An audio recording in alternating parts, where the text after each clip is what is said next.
Dans la vie, il faut se comparer aux autres. Salut les amis, j'espère que vous allez bien.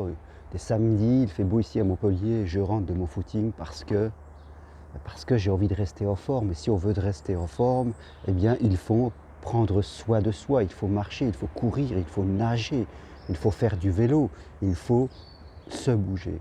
Alors quand je vous dis que dans la vie, il faut se comparer aux autres, alors qu'on n'arrête pas de dire dans les stage de développement personnel, voilà que dans la vie, il faut arrêter de se comparer aux autres. Et je crois que ce qui est important, c'est de nuancer, il faut toujours nuancer. Hein. Il y a pas, on est souvent très polaire quand on fait des choses, c'est-à-dire, voilà, d'un côté, il ne faut pas se comparer, on se compare ou on ne se compare pas. Voilà, c'est blanc, c'est noir, et c'est un peu cette polarité qui crée souvent des problèmes. Et moi, je dis que dans la vie, il faut se comparer, mais pas n'importe comment. Quand on parle de comparaison, souvent, c'est parce qu'on emploie une échelle de valeur. Voilà, on se compare pour se dire je suis mieux, il est mieux ou je suis moins bien. Il y a une échelle de valeur, je dirais, et là, bien sûr, il ne faut pas se comparer parce que dans le monde, dans l'être humain, il n'y a pas d'échelle de valeur. Nous sommes tous égaux. Nous sommes tous avec des capacités, des talents, chacun a son unicité. C'est important de le voir comme cela. Bien sûr, sur une échelle de 1 à 10, à un moment, en fonction de notre histoire, nous débutons notre vie connectés à un niveau de capacité. C'est nous. Et nous devons travailler à évoluer. Il y en a qui ont de la chance, ils ont eu des familles qui étaient plutôt ressources et ils commencent à un niveau élevé, d'autres à un niveau plus bas, mais chacun, en fonction de son point de départ, peut progresser sans se comparer à l'autre, parce que l'autre a son histoire. Là, je suis d'accord que la comparaison n'est pas bonne, mais quand faut-il se comparer? Les accords Toltec disent tu ne dois pas faire d'interprétation. On sait que tout le monde fait des interprétations, qu'on voit ce qu'on veut voir et qu'on crée sa réalité en fonction de ce que l'on a dans la tête, de son histoire et parfois aussi, comme je le dis, en fonction de ce que l'on veut voir. Et si tout, en tout cas une grosse partie des choses, ne sont que subjectivité et interprétation, c'est en se comparant aux autres, mais non pas sur une échelle de valeur, c'est simplement pour euh, nuancer notre point de vue, y apporter de la richesse et se questionner personnellement. Comme dit encore les accords Toltec, je veux dire, tu dois être dans ta justesse, mais tu dois aussi te remettre en cause. Parce que sinon, tu es enfermé dans tes propres idées. C'est ce qu'on voit chez les gens. Et ce qui n'est pas beau à voir, c'est que beaucoup pensent que ce qu'ils disent, c'est la vérité. Ils sont là, ils vous disent que voilà, c'est comme cela, les hommes, les hommes ça marche pas, ils sont pas gentils en amour, hein, les hommes, on peut jamais faire confiance.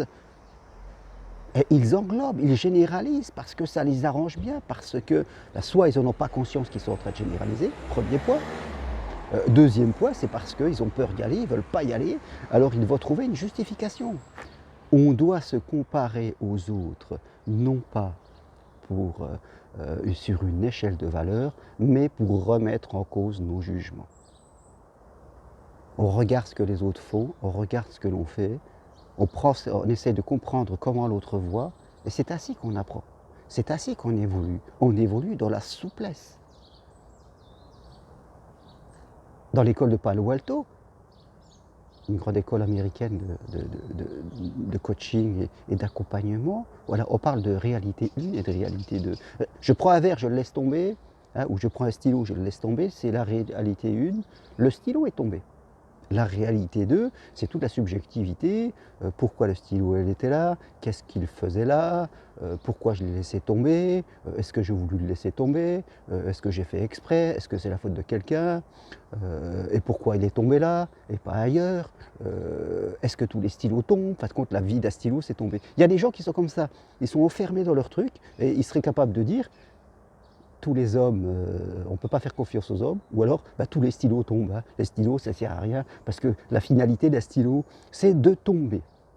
Vous voyez un petit peu certaines personnes, quelquefois, comment elles peuvent s'enfermer dans leur rigidité, que ce soit en amour, que ce soit avec l'argent, que ce soit dans les relations aux autres. On s'enferme, notre cerveau se réduit de plus en plus et on est ancré dans nos idées. Alors que la vie est nuance. La vie est nuance. Tout est nuance et c'est ça qui fait la beauté de la vie. C'est pour ça que la psychologie n'est pas enfermée, n'est pas codifiée comme pourrait l'être la médecine ou d'autres domaines qui demandent à avoir des protocoles pour sécurité. En psychologie, c'est ouvert. Et heureusement que c'est ainsi. Psychologie, voilà, c'est la pensée, et la pensée, on ne peut pas l'enfermer. Sinon, quand on enferme la pensée, on revient dans des dictatures, comme dans certains pays, je dirais. Donc c'est important, comparez-vous aux autres, mais non sur une échelle de valeur, mais pour remettre et enrichir votre jugement, que ce soit sur l'amour, que ce soit sur l'argent, sur la façon de vivre. Vous voyez, la société de consommation nous propose un modèle de vie, avec des calendriers, avec des fêtes, avec des grandes surfaces. Elle nous dit ce qui est bien de manger, il faut de la publicité, même sur des produits qui sont complètement toxiques, mais on nous dit que c'est bon. Je peux prendre les céréales pour les enfants. Si vous allez avec certains logiciels voir ce qu'il y a à l'intérieur, ça va sortir très mauvais, même dangereux. Mais on nous dit que c'est bon. On nous dit que c'est bon. Donc c'est un moment remettre en cause ça. Je veux dire, nuancer ses choix, devenir libre dans sa vie et ne pas chercher des prétextes pour ne pas changer, pour ne pas prendre la responsabilité de sa vie. C'est vrai que ça peut être des fois confrontant parce qu'en face de nous, on peut avoir des parents, on peut avoir un conjoint qui dit « c'est comme ça ». Vous voyez, ces gens qui sont enfermés dans leurs idées, qui n'écoutent pas et qui finissent par dire bah, « moi de toute façon, je suis comme ça, moi c'est comme ça ». Voilà, le moi c'est comme, moi je suis, c'est juste pour clore la discussion et surtout ne rien entendre d'autre. Ne rien entendre d'autre. Et ça, il faut le dépasser, il faut nuancer. Sinon, vous allez faire partie de la masse des gens inconscients. Vous comprenez? Donc, comparez-vous aux autres, non pas sur une échelle de valeur, mais pour enrichir votre carte du monde et évoluer. Voilà ce que je voulais partager avec vous.